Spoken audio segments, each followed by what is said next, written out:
Né le 30 juin 1815 dans la ville d'Écailles, il fut président de la République, puis président à vie du 23 octobre 1879 au 10 août 1888, soit 8 ans, 9 mois et 18 jours.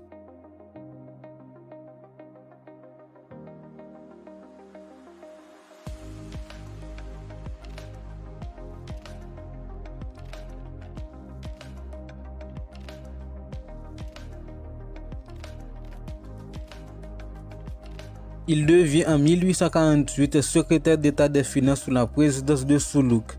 Il modernisa les services de l'État, notamment les services postaux, et fit adhérer Haïti à l'Union postale universelle. Il devient l'un des proches du président Soulouk grâce à son ambition. Mais Soulouk est aussi ambitieux que lui. Celui-ci se proclame rapidement empereur d'Haïti en 1849.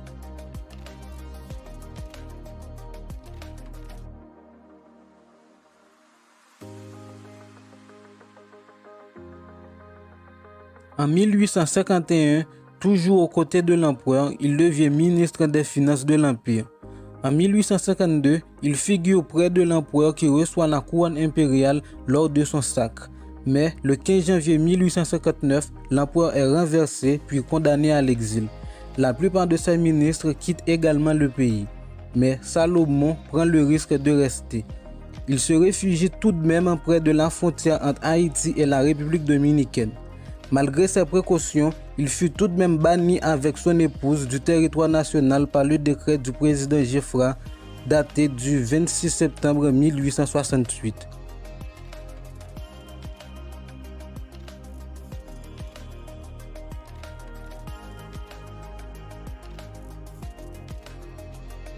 Il est rappelé à la capitale 18 ans plus tard, le 3 octobre 1879, par le président Florvil Hippolyte.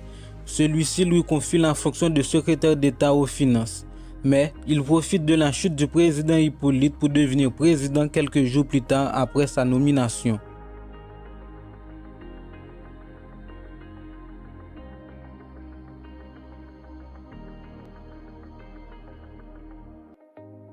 Il devient président de la République le 26 octobre 1879. Arrivé au pouvoir, il établit un gouvernement solide composé de 28 politiciens fidèles au président. Bien qu'il ait été élu, son arrivée au pouvoir passe comme un coup d'État vis-à-vis des sénateurs. Il souhaite neutraliser l'influence du Sénat sur le pays. Pour cela, il diminue le nombre de sénateurs et nomme un de ses alliés politiques comme président du Sénat. Il est sans doute le premier président autoritaire de la Seconde République haïtienne. Il devient alors président à vie.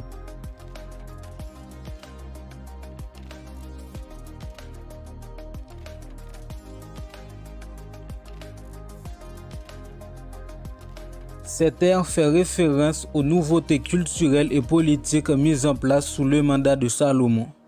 Les premières négociations entre Haïti et le royaume d'Hawaï commencent sous son mandat.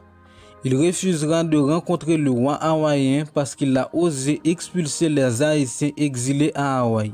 Il offre aux États-Unis l'île de la Tortue en échange d'une protection militaire en mai 1883. Mais le gouvernement américain refuse son offre. L'île est donc réclamée par la force.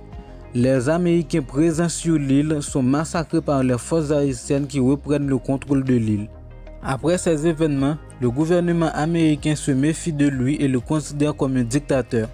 C'est également durant son mandat que les premiers opéras haïtiens sont bâtis. Haïti devient un pays moderne tandis qu'il continue de régner comme un dictateur libéral.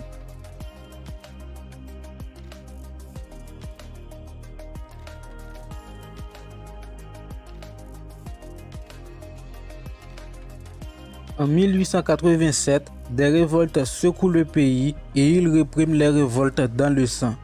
Sa proclamation à la présidence à vie n'est pas reconnue par les sénateurs qui s'opposent à lui pour mettre fin à son régime autoritaire. Il quitte alors la capitale avec ses troupes pour Pétionville où il organise la contre-attaque.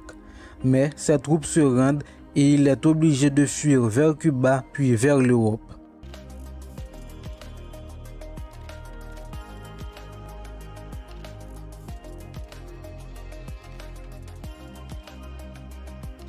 En août 1888, Salomon est renversé et son gouvernement autoritaire dissous par la nouvelle présidence. Il s'enfuit vers Cuba puis rejoint la France. Il s'installe à Paris sous la protection du président français Sadi Carnot. Le vieux Salomon s'éteint 2 mois plus tard, le 19 octobre 1888, à l'âge de 73 ans.